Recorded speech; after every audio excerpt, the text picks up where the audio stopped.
The night they searched my pockets in front of 200 people, I learned something about dignity. It doesn't disappear when people humiliate you. It only reveals who never had any. My name is Emily Carter, and 6 months ago, I was the maid nobody noticed.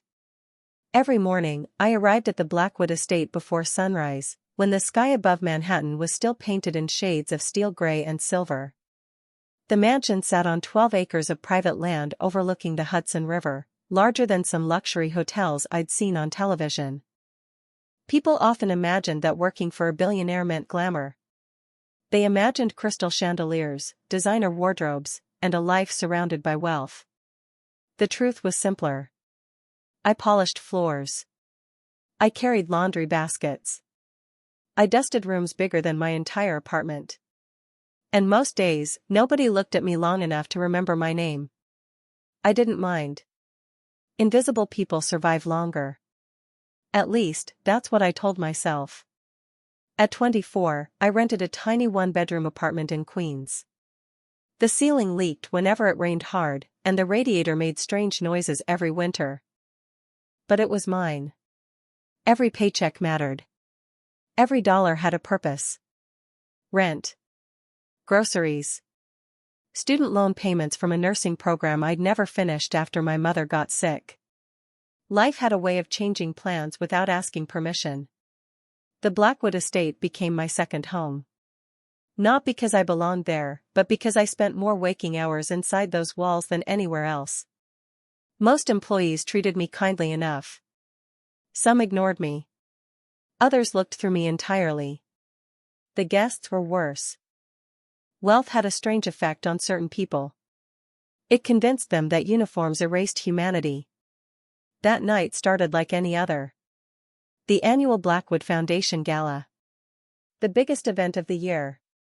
Politicians. CEOs. Celebrities. Investors. People whose names appeared on magazine covers and business channels. Hundreds of them would arrive before sunset. Every employee had been preparing for weeks. By late afternoon, the mansion looked like something from a movie. White roses lined the grand staircase. Crystal lights reflected across marble floors. A string quartet rehearsed near the ballroom while catering staff rushed between kitchens carrying silver trays. I spent most of the day helping prepare guest suites and arranging flowers. Around 6 o'clock, I finally paused long enough to catch my reflection in a hallway mirror. My black uniform was spotless. My blonde hair was tied neatly into a bun. The small burn scar on my left wrist peeked from beneath my sleeve before I quickly covered it again.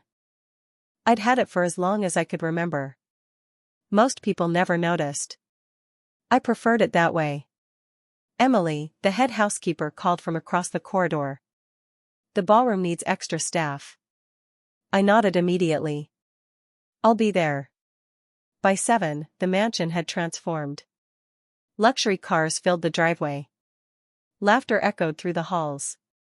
Expensive perfume mixed with the scent of fresh flowers and candlelight. I moved quietly through the crowd carrying trays and collecting empty glasses. Nobody paid attention to me. Until someone did. And by the end of the night, every person in that ballroom would know exactly who I was. People say wealth has a sound. That night, it sounded like crystal glasses clinking beneath chandeliers worth more than my apartment building. It sounded like polished shoes crossing marble floors and quiet conversations about investments, private jets, and vacation homes. As I moved through the ballroom carrying a silver tray, I felt like I was walking through a different universe. The guests arrived in waves. Women wearing elegant gowns that shimmered beneath the lights. Men in custom-tailored tuxedos with watches that could probably pay my rent for 10 years. Every smile seemed practiced. Every conversation carefully measured. The Blackwood Foundation Gala was famous across New York City. News cameras waited outside the estate gates every year, hoping to capture photos of celebrities and business leaders. Inside, however, things felt different. More private. More exclusive. The kind of event where powerful people relaxed because they believed nobody was watching. I stayed focused on my work. Refill glasses. Clear plates. Stay invisible. It was a skill I had mastered long ago. Near the ballroom entrance, a group of investors discussed a new technology company. Across the room, a senator laughed beside a famous actor whose face I recognized from movie posters. Near the grand staircase, several reporters interviewed charity organizers about the foundation's latest projects. Everyone seemed important.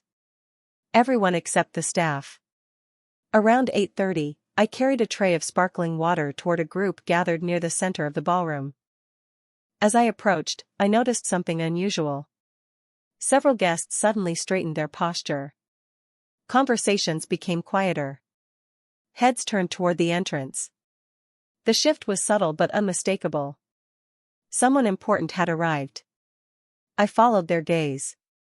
A black luxury sedan had stopped outside the floor-to-ceiling windows overlooking the front drive. Security personnel moved immediately. The front doors opened. For a brief moment, the ballroom seemed to hold its breath. Ethan Blackwood had returned home. I had worked at the estate for nearly 2 years, yet I had only seen him a handful of times. The billionaire spent most of his life traveling between cities, managing companies, attending meetings, and appearing on business networks. He rarely stayed in one place long enough for employees to know him personally. Even from across the room, his presence felt different. Calm.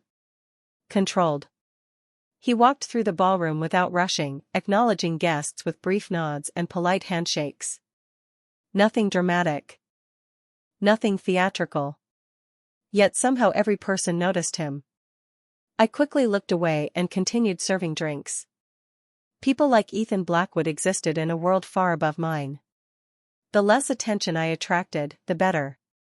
An hour passed. The event continued smoothly. Then everything changed. I was collecting empty glasses near one of the side tables when I noticed raised voices behind me. Not loud enough to cause a scene. Just enough to make people uncomfortable. A woman wearing an emerald green designer gown stood beside a display table near the ballroom's center. Her expression had gone pale. Several guests surrounded her. "It was right here," she said. "I know it was." Curious whispers spread through the crowd. Someone asked what happened. The woman glanced around anxiously. Then she spoke 4 words that immediately changed the atmosphere inside the room. "My necklace is missing." And suddenly, every conversation stopped. The temperature in the ballroom seemed to drop 10 degrees after those 4 words. "My necklace is missing." The woman who said it looked genuinely distressed. She could not have been older than 40. Her emerald gown probably cost more than my annual salary, and the diamond necklace she described was apparently worth several $1,000,000. Guests immediately gathered around her. Some offered sympathy. Others began asking questions. Security staff appeared almost instantly. I stood frozen beside my tray, watching the scene unfold from a distance. At first, I assumed the necklace would be found quickly. Maybe it had slipped from the clasp. Maybe it had been left in a restroom or dressing room. Wealthy people lost expensive things all the time. Unfortunately, that was not the direction the evening took. One of the security supervisors stepped forward. "When was the last time you remember wearing it?" he asked. The woman touched her throat nervously. "Less than 30 minutes ago." "I know it was there." More whispers spread through the crowd. Guests glanced around suspiciously. Conversation shifted from curiosity to concern. Suddenly, nobody seemed interested in charity anymore. They were interested in blame. I tried to continue working. That was my job. Stay focused. Stay invisible. But as I moved toward a nearby service station, I noticed something that made my stomach tighten. People were looking at the staff. Not the guests. Not each other. The staff. Housekeepers. Servers. Valets. Caterers. The assumption hung in the air before anyone said it aloud. Then someone finally did. Perhaps the employees should be questioned. A few heads nodded. Another guest agreed. It would be irresponsible not to. The words hit harder than they should have. Not because they were unexpected. Because they were familiar. When something valuable disappears, people rarely suspect the person wearing a $10,000 watch. They suspect the person carrying a cleaning cloth. The security supervisor remained professional. "We will handle this carefully," he said. But the damage had already been done. A line had been drawn. Staff on one side. Guests on the other. I lowered my eyes and continued collecting empty glasses. The sooner the situation ended, the better. Then I heard my name. Emily. I turned. One of the assistant managers stood nearby. His expression looked uncomfortable. That alone made my heart sink. "Can you come with me for a moment?" Around us, several guests watched openly. My pulse quickened. "Why?" I asked quietly. The manager hesitated. "Someone reported seeing you near the display table earlier." For a second, I genuinely thought I had misheard him. "What?" "Just come with me." My mouth went dry. I remembered passing the display table. Hundreds of people had passed the display table. It sat in the center of the ballroom. Yet somehow, the spotlight had landed on me. Several guests were already staring. One woman folded her arms. Another shook her head slightly as if she had solved a mystery. The manager led me toward a smaller gathering area near the ballroom entrance. Security personnel waited there. The woman with the missing necklace stood among them. So did several influential guests. I felt every eye following me. Every judgment forming before a single question had been asked. Then the woman pointed directly at me. "That is her," she said. And for the first time all night, I realized I was no longer invisible. I have never forgotten the feeling of being judged before anyone asked for the truth. It feels cold. Not on your skin. Inside your chest. The woman continued pointing at me while the crowd watched. "I saw her near the table," she said. "She was standing right there." I opened my mouth, but no words came out at first. My heart was beating so hard that I could hear it. "I was serving drinks," I finally said. I walked past the table like everyone else. Nobody seemed interested in that answer. Several guests exchanged looks. One man adjusted his cufflinks and frowned. Another woman whispered something to her husband. I could not hear the words, but I knew the tone. Suspicion spreads quickly when people want someone to blame. The security supervisor remained calm. "Miss Carter, we simply need to ask a few questions." I nodded. "Of course." My voice sounded smaller than I wanted.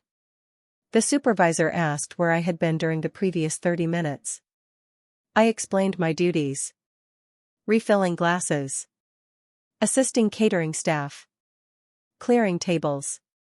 Everything was routine. Everything was normal. Yet the more I answered, the less certain the room seemed. The woman with the missing necklace crossed her arms. "That necklace does not just disappear." The statement hung in the air. Nobody finished the sentence. Nobody had to. I felt dozens of eyes settling on my uniform. On my name tag. On the fact that I did not belong among them. The assistant manager who had worked beside me for over a year avoided looking directly at me. That hurt more than I expected. If he believed I could do something like this, then maybe nobody truly knew me at all. "We should check her belongings," someone suggested. Another guest immediately agreed. Then another. Each voice made it easier for the next person to join in. Soon it no longer sounded like a suggestion. It sounded like a decision. The supervisor hesitated. "We must handle this respectfully." Respectfully. The word almost made me laugh. There is nothing respectful about standing in front of strangers while they decide whether you are a criminal. Still, I nodded. I had nothing to hide. One of the female security employees approached gently and asked to inspect the small employee bag I kept in the staff area. I handed it over without argument. Inside were tissues, a paperback novel, my apartment keys, and a half-finished granola bar. Nothing else. The search ended quickly. Nothing was found. Relief washed through me for exactly 3 seconds. Then someone spoke again. What about her pockets? The room grew silent. My face burned. The supervisor looked uncomfortable. The security employee looked uncomfortable. Even the assistant manager looked uncomfortable. Yet nobody told the crowd to stop. Nobody stepped forward and said enough. I slowly looked around the ballroom. Hundreds of people. Crystal lights. Expensive suits. Elegant gowns. Not one person seemed willing to defend a maid. Then, from somewhere behind the crowd, a deep voice cut through the silence. What exactly is happening here? And every person in the room immediately turned toward the same direction. The crowd parted so quickly that it almost looked rehearsed. 1 second I was standing beneath the weight of 100 judgmental stares. The next, every eye had shifted toward Ethan Blackwood. He walked forward with the same calm confidence he had shown earlier that evening. No raised voice. No dramatic gestures. Just a quiet authority that seemed to change the atmosphere wherever he went. The security staff straightened immediately. Guests stepped aside without being asked. Even the woman who had accused me lowered her voice when he approached. I had seen photographs of him in magazines before. Headlines called him brilliant. Ruthless. Visionary. Standing 10 feet away, none of those words seemed quite right. The most noticeable thing about Ethan Blackwood was not power. It was control. He looked at the gathering crowd, then at the security supervisor. I asked a question, he said evenly. What is happening? The supervisor cleared his throat. A valuable necklace has gone missing during the gala. We are conducting a search. Ethan nodded once. And why is half the ballroom standing here? Nobody answered immediately. The silence stretched. Finally the woman in the emerald gown stepped forward. My necklace disappeared less than an hour ago. Ethan listened without interrupting. And? She pointed toward me again.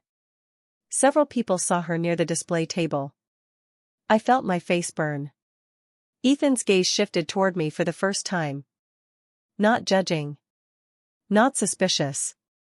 Simply observing. The room became so quiet that I could hear the faint music still playing from the far end of the ballroom. Your name? He asked. Emily Carter, sir. He studied me for a moment. I looked away first. Something about direct eye contact felt impossible beneath so many witnesses. How long have you worked here, Emily? The question surprised everyone. Including me. Almost 2 years. Have there ever been complaints about your conduct? The assistant manager immediately shook his head. No, sir. Ethan glanced at him. Ever? No, sir. Another silence followed. Several guests shifted uncomfortably. It was as though the conversation was moving in a direction nobody expected. The woman folded her arms. That does not prove anything. Ethan turned toward her politely. No. It does not. Then his attention returned to me. For reasons I could not explain, my heartbeat slowed slightly. He was the first person all night who seemed interested in facts instead of assumptions. Was anything found during the search? He asked. The female security employee answered. No, sir. Ethan nodded again. Then his eyes drifted downward briefly. Not toward my face. Toward my left wrist where the edge of my sleeve had shifted during the questioning. For the first time all evening, something changed in his expression. It lasted less than a second. So quickly that I almost convinced myself I imagined it. His posture stiffened. His eyes narrowed slightly. And then he took one step closer. Emily, he said quietly. May I see your wrist? For a moment, I thought I had heard him wrong. Out of everything happening in that ballroom, out of all the questions surrounding the missing necklace, Ethan Blackwood wanted to see my wrist. The crowd looked just as confused as I felt. Slowly, I pulled back the edge of my sleeve. The small scar became visible beneath the chandelier light. I had carried that scar for as long as I could remember. It stretched across part of my left wrist, pale and faded now after so many years. Most people barely noticed it. Ethan stared at it as though he had seen a ghost. The expression on his face changed again. Not suspicion. Not curiosity. Something deeper. Something almost impossible to identify. The room remained silent. Guests exchanged puzzled glances. The woman with the missing necklace looked increasingly frustrated. What does that have to do with my necklace? She asked. Ethan did not answer immediately. His eyes never left the scar. I suddenly became aware of my own breathing. The music from the ballroom seemed distant. Even the lights felt different somehow. How did you get that scar? He asked quietly. The question caught me off guard. I do not really know, I admitted. I was very young. For the first time, I noticed genuine surprise in his eyes. You do not remember? I shook my head. Only pieces. My voice sounded smaller than usual. My mother used to tell me there was a fire when I was a child. I was 6 years old, maybe younger. I do not remember much beyond that. Ethan remained perfectly still. Around us, the crowd grew restless. They wanted answers about the necklace. Instead, they were listening to a conversation that made no sense to them. A fire, he repeated. I nodded. That is all I know. Memories flickered through my mind. Fragments. Smoke. Heat. A loud alarm somewhere in the distance. A frightened child crying. Images that had never fully connected into a complete story. My mother had always avoided discussing it. Whenever I asked questions, she would simply tell me that some things were better left in the past. She had passed away 3 years ago. The answers went with her. Ethan looked away briefly. His jaw tightened. Then he turned toward the security supervisor. Review every camera recording from the last 2 hours. The supervisor blinked. Sir? Every camera. His voice remained calm, but nobody missed the authority behind it. Nobody leaves until the footage is reviewed. The woman frowned. But she was already searched. Ethan finally looked at her. Exactly. The simple response silenced her immediately. Several guests shifted uncomfortably. Others looked embarrassed. For the first time all evening, suspicion seemed to be moving away from me and toward the actual evidence. Ethan turned back toward me. His expression had softened slightly, though I could not understand why. Then he asked a question that made my heart skip. Emily, did your mother ever tell you the name of the child who was with you that day? I stared at him. What child? And for the first time that night, Ethan Blackwood looked shaken. The question echoed in my mind. What child? Ethan looked away for a moment, as though he were deciding how much to say. Around us, the ballroom remained frozen between curiosity and confusion. Nobody understood the conversation anymore. A missing necklace had somehow become a discussion about a fire that happened nearly 20 years ago. I was hoping you would remember, Ethan said quietly. I stared at him. Remember what? Before he could answer, one of the security technicians hurried into the room carrying a tablet. The timing felt almost unreal. Every head turned toward him. Sir, he said, approaching Ethan. We found something on the recordings. The tension shifted immediately. The necklace. The investigation. The reason all of this had started in the first place. Ethan accepted the tablet and reviewed the footage without speaking. Several security personnel gathered around him. The woman in the emerald gown stepped closer, eager for answers. I remained where I was, unsure whether I was still part of the investigation or simply trapped inside a mystery I did not understand. After several long seconds, Ethan handed the tablet back. His expression revealed nothing. "Show it on the ballroom screens," he said. A murmur spread through the crowd. Large display monitors positioned throughout the room flickered to life. The recording appeared.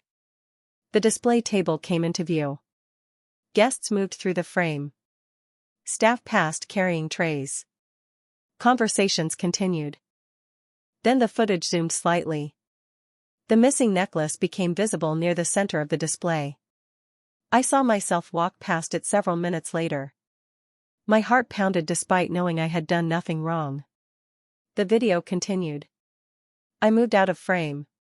Then another figure approached the table. A woman. Elegant.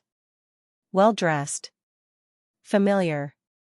She glanced around briefly before picking up the necklace and placing it inside her handbag. The ballroom erupted into shocked whispers. I recognized her immediately. She was not an employee. She was one of the guests. Worse, she was seated at the same table as the woman who had accused me. The accused guest turned pale. "There has to be some mistake," she said quickly. Nobody responded. The evidence was clear.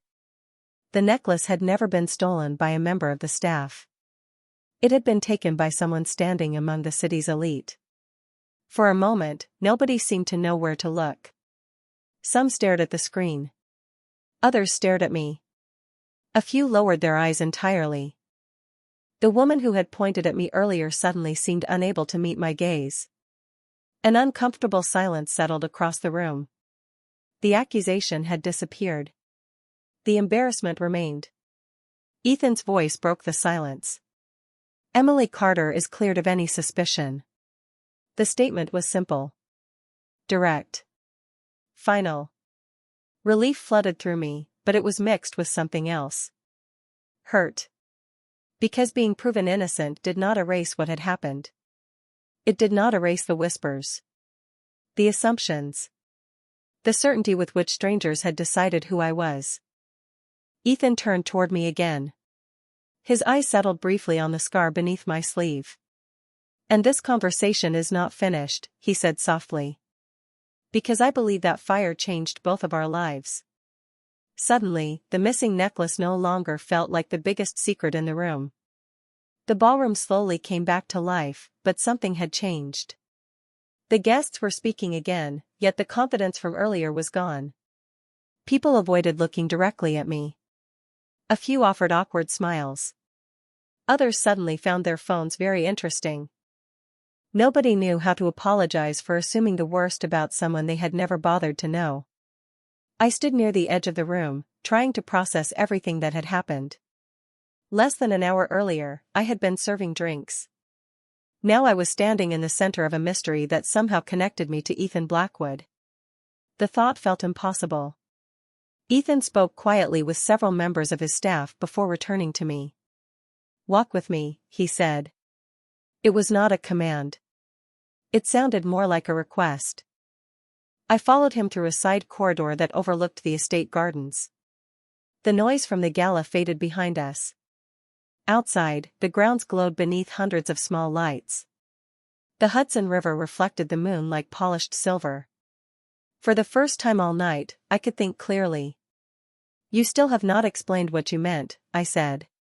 Ethan rested one hand on the balcony railing. For a moment, he looked less like a billionaire and more like someone carrying an old memory. 20 years ago, there was a fire at a lakeside resort in Vermont," he said. The words sent a strange chill through me. Vermont. I had not heard that place mentioned in years. "My mother took me there during the summer," he continued. "I was 6 years old." My breath caught. The same age. The same fragments that haunted my own memories. Smoke. Confusion. Fear. Ethan looked toward the river. "I remember becoming separated from my family. I remember getting lost. I remember being terrified." His voice remained steady, but I could hear something beneath it. Gratitude. Pain. Perhaps both. And I remember another child. The corridor suddenly felt very still. A little girl? I asked. He nodded. Blonde hair. Blue eyes.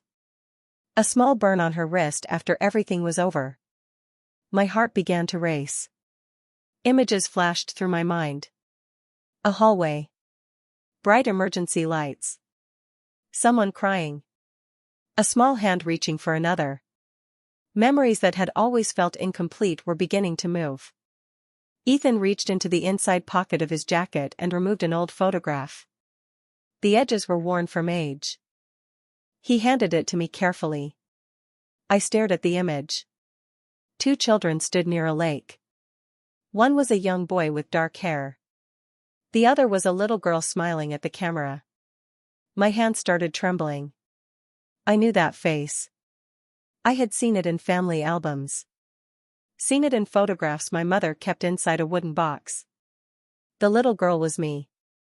That girl saved my life, Ethan said softly. And I have been trying to find her ever since. For several seconds, I could not speak. I simply stared at the photograph in my hands.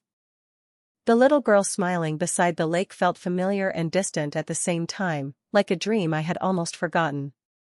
My mother had kept copies of that picture for years. I remembered finding it in old albums when I was younger and asking questions she never fully answered. She would smile sadly, close the album, and change the subject. Standing beside Ethan now, I finally understood why. You knew it was me because of the scar, I whispered. Ethan nodded slowly. The scar was the first thing I noticed. He looked toward the photograph. But I was not completely certain until I saw your face. The night air felt cooler than before. Somewhere behind us, music from the gala drifted through the open doors. The celebration continued, but it felt like it belonged to another world now. My family searched for you, Ethan said. 4 years. I looked up. Why? The answer seemed obvious the moment I asked it, but I needed to hear it anyway. Ethan exhaled slowly. Because after that day, nobody knew who you were. He rested both hands on the balcony railing. The evacuation happened quickly. Families were separated. Records were incomplete. By the time everything settled, you and your mother had already left Vermont. Pieces of my childhood began fitting together in ways that made my chest tighten. My mother had moved constantly when I was young. Different apartments. Different jobs. Different cities. I had always assumed it was because money was tight. Now I wondered if there had been another reason. You never stopped looking? I asked. A faint smile appeared on Ethan's face. No. The answer came without hesitation. Every few years, I would revisit the search. I stared at him in disbelief. Most people barely remembered classmates from elementary school. This man had spent nearly 2 decades searching for someone he knew for a single afternoon. Ethan reached into his jacket again and removed a thin folder. I should probably explain why. Inside were copies of reports, photographs, and newspaper articles. One image showed the resort after the fire had been extinguished. Another showed emergency responders helping families reunite. Then I saw a small handwritten note preserved inside a plastic sleeve. The handwriting belonged to a child. To the brave girl who helped me. Thank you. My throat tightened. Ethan looked away briefly. I wrote that when I was 7. Something inside me shifted. Until that moment, Ethan Blackwood had been a billionaire. An employer. A distant figure whose name appeared in financial magazines. Suddenly, he felt human. Not because of his success. Because of his gratitude. The same gratitude that had survived 20 years. Footsteps approached from behind us. One of Ethan's senior staff members stopped near the doorway. Sir, he said quietly. The board members are asking for you. Ethan nodded but did not move. His eyes remained on me. There is one more thing you should know, Emily. The seriousness in his voice made my stomach twist. I looked at him carefully. What is it? Ethan glanced toward the folder, then back at me. The reason your mother never talked about that day may not be because she forgot. His expression darkened slightly. It may be because someone asked her not to. The words stayed with me long after Ethan said them. Someone asked her not to. I stared at him, trying to understand what that could possibly mean. My mother had never been the kind of person who kept secrets without a reason. She worked hard. She paid bills. She worried about everything. But she never lied to me. At least, I had always believed that. Who would ask her to stay quiet? I asked. Ethan looked toward the river again. That is what I spent years trying to understand. His answer only deepened the mystery. The folder remained open between us. I flipped through more documents. Most were old reports from the resort. Insurance records. Newspaper clippings. Family statements. Then I noticed something unusual. Several pages had portions blacked out. Entire sections removed. Why are these missing? I asked. Ethan's expression hardened slightly. Because some records disappeared. The response sent a chill through me. Disappeared? He nodded. The official investigation was completed quickly. Too quickly. Certain witness statements were never included in the final report. Suddenly, the story felt larger than a childhood memory. Larger than a random act of kindness from 20 years ago. Ethan pointed toward one particular page. According to multiple witnesses, a little girl helped guide several children toward an emergency exit. My eyes moved across the faded text. My pulse quickened. That girl was you. I looked away from the page. Fragments returned again. Small pieces of memory surfacing from somewhere deep inside me. The sound of alarms. Thick smoke in a hallway. Holding someone's hand. Telling another child not to cry. Nothing complete. Just flashes. Ethan watched me carefully. You remember something. It was not a question. I swallowed hard. Maybe. For a moment neither of us spoke. The silence felt strangely comfortable. Then footsteps approached once again. The same staff member appeared at the doorway. This time he looked more nervous than before. Sir, he said quietly. The board members are still waiting. Ethan nodded. Tell them I will be there shortly. The man hesitated. There is another issue. Ethan raised an eyebrow. What issue? The guests are talking. The staff member glanced toward me before continuing. Everyone knows what happened with Miss Carter. A faint smile appeared at the corner of Ethan's mouth. Good. The staff member looked confused. Sir? Ethan straightened. For years people have praised integrity while practicing assumptions. Tonight they received a reminder. The man gave a small nod before leaving. I stared at Ethan. You do not seem very concerned about public opinion. He laughed softly. It was the first genuine laugh I had heard from him all evening. Emily, public opinion accused the wrong person less than an hour ago. I could not argue with that. The distant music from the gala continued drifting through the estate. Somewhere beyond the balcony doors, hundreds of guests were discussing the necklace incident. Discussing me. Discussing Ethan. Yet none of them knew the truth that was slowly unfolding. I looked down at the photograph again. The little boy and little girl standing beside the lake. A moment frozen in time. A moment that somehow led to this night. Then my eyes landed on something I had missed before. Written on the back of the photograph was a date. Beneath it, a short sentence in my mother's handwriting. When I read the words, my breath caught instantly. Because the sentence revealed that my mother had known exactly who Ethan Blackwood was all along. My hands trembled as I turned the photograph over. The handwriting was unmistakable. I had seen birthday cards, grocery notes, and handwritten reminders from my mother my entire life. There was no possibility of a mistake. The sentence was short. Simple. Yet it changed everything. His family must never know where we went. I read it twice. Then a third time. Each reading felt heavier than the last. Ethan watched my expression carefully. "What does it say?" he asked. My throat felt tight. I handed him the photograph. He read the sentence silently. The color drained from his face. For the first time since I had met him, Ethan Blackwood looked completely unprepared for what he was seeing. "That is impossible," he whispered. I stared at him. "You did not know?" He slowly shook his head. "No." The answer came immediately. Too immediately to be fake.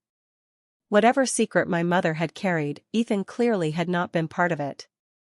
The river below reflected thousands of city lights as silence settled between us. Suddenly, 20 years of unanswered questions felt closer than ever. "Why would she hide from your family?" I asked. Ethan remained focused on the photograph. "I do not know." His voice sounded distant. Thoughtful. Troubled. Then something seemed to occur to him. He opened the folder again and began searching through the documents. Finally, he stopped on a single page. There was one detail that never made sense. He handed it to me. The page contained a list of witness interviews from the resort. Most names were unfamiliar. One was not. My mother's name appeared near the bottom. Beside it was a note. "Interview cancelled. No follow-up conducted." I frowned. Why would they cancel it? Ethan looked directly at me. That is exactly the question. The realization hit me slowly. Every major witness had been interviewed. Every family had provided statements. Except my mother. Somehow, she had disappeared from the process entirely. The more I thought about it, the stranger it became. My mother had always avoided publicity. She distrusted wealthy people. She rarely spoke about the past. At the time, I assumed it was simply her personality. Now those habits felt different. Deliberate. Intentional. Almost protective. "She was hiding something," I whispered. Ethan nodded once. "Or protecting someone." The possibility hung in the air between us. Neither explanation felt comforting. Behind us, the gala doors opened again. Several board members approached cautiously. Unlike earlier, they seemed nervous. Respectful. One older man adjusted his glasses before speaking. "Mr. Blackwood, the guests are asking for a statement regarding what happened tonight." Ethan remained silent for several seconds. Then he surprised everyone. Including me. "Good," he said. "Because I intend to give one."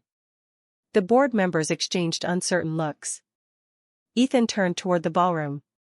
The confidence had returned to his voice, but now there was something else beneath it. Determination. "For 20 years, he said quietly, I believed I owed a debt to someone I could never find." His eyes met mine. Tonight, that changed. And suddenly I realized he was about to tell the entire room the truth. The moment we stepped back into the ballroom, every conversation stopped. Hundreds of faces turned toward us. Less than an hour earlier, many of those same people had watched in silence while I was treated like a suspect. Now they were waiting for Ethan Blackwood to speak. The chandeliers cast golden light across the room, reflecting off crystal glasses and polished marble floors. Everything looked exactly the same. Yet nothing felt the same anymore. Ethan walked toward the center of the ballroom with calm, measured steps. I followed several feet behind, uncertain whether I belonged there. The board members stood near the stage. The security staff remained positioned along the walls. Even the woman whose necklace had gone missing seemed frozen in place. Ethan accepted a microphone from one of the event coordinators. He glanced across the crowd before speaking. Tonight began as a celebration. His voice carried effortlessly through the ballroom. Unfortunately, it also became a reminder. The room remained silent. A reminder of how quickly assumptions can replace facts. Several guests lowered their eyes immediately. Ethan continued. Earlier this evening, an innocent employee was publicly suspected of wrongdoing without evidence. Nobody moved. Nobody interrupted. The investigation proved she had done nothing wrong. His gaze briefly found mine. I wished I could disappear. Instead, every person in the room turned toward me. What happened tonight should concern all of us, Ethan said. Because character is revealed not when everything goes well, but when it becomes easy to blame someone with less power. The words landed harder than any accusation had. Around the ballroom, expressions shifted from discomfort to embarrassment. For the first time all evening, the people who had judged me seemed forced to examine themselves. Ethan paused before continuing. There is something else you should know. The room grew even quieter. 20 years ago, when I was 6 years old, I became separated from my family during an emergency at a resort in Vermont. My heart began racing again. A little girl helped me find safety. Several guests exchanged confused looks. Others listened carefully. Ethan's voice softened slightly. I spent years trying to find that girl. Then he turned toward me. Tonight, I discovered she has been working in this estate for nearly 2 years. A collective gasp moved through the ballroom. I wanted to look away. I wanted to hide. Instead, I stood completely still. Ethan continued speaking. The person many of you dismissed tonight is the same person who changed my life before she was old enough to understand what she had done. The silence that followed felt enormous. Then something unexpected happened. One guest began to clap. Another joined. Then another. Within seconds, the entire ballroom was filled with applause. Not polite applause. Not social applause. Genuine applause. I stood frozen as hundreds of people rose from their seats. Board members. Investors. Politicians. Celebrities. The same room that had watched my humiliation was now standing in respect. Tears threatened to form, but I blinked them away. Across the ballroom, I noticed several people who had doubted me earlier. None of them could meet my eyes. And for the first time all night, I realized I did not need an apology to understand my worth. The applause seemed to last forever. Maybe it was only a minute. Maybe 2. I could not tell. My emotions had become a blur of disbelief, relief, and something deeper that I had not felt in years. Recognition. Not because people were standing. Not because they were clapping. But because for the first time that night, they were seeing me as a person instead of a uniform. Eventually the applause faded. Guests slowly returned to their seats. Conversations resumed in quieter voices. Yet the atmosphere remained different. Softer. More honest somehow. Ethan stepped down from the stage and walked toward me. The crowd instinctively moved aside to give him space. I suddenly remembered that only a few hours earlier I had been carrying trays through this same room, invisible to nearly everyone. Life can change in a single evening. Ethan stopped beside me. Neither of us spoke immediately. The silence felt comfortable.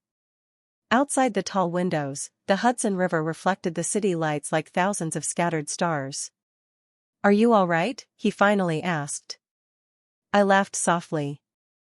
"I am not sure." He smiled. "Fair answer." For a moment, we simply stood there watching the guests. The board members were talking quietly near the stage. The staff had returned to their duties. The necklace incident already felt distant compared to everything else that had happened. My mother would have hated this attention, I admitted. Ethan chuckled. Mine too.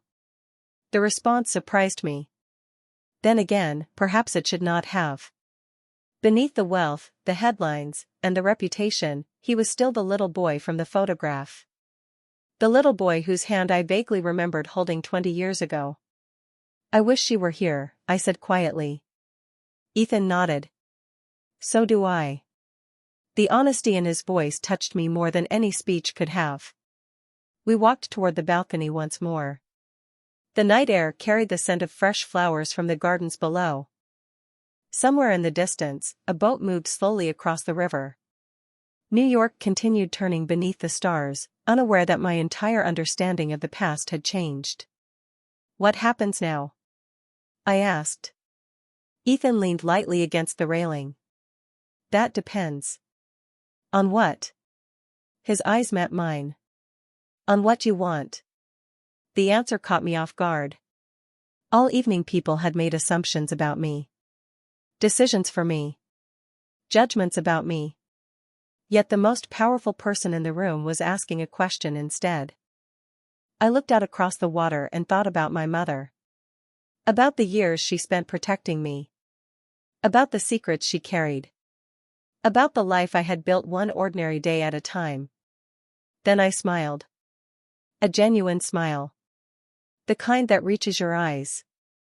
I think, I said softly, I would like to know the rest of the story.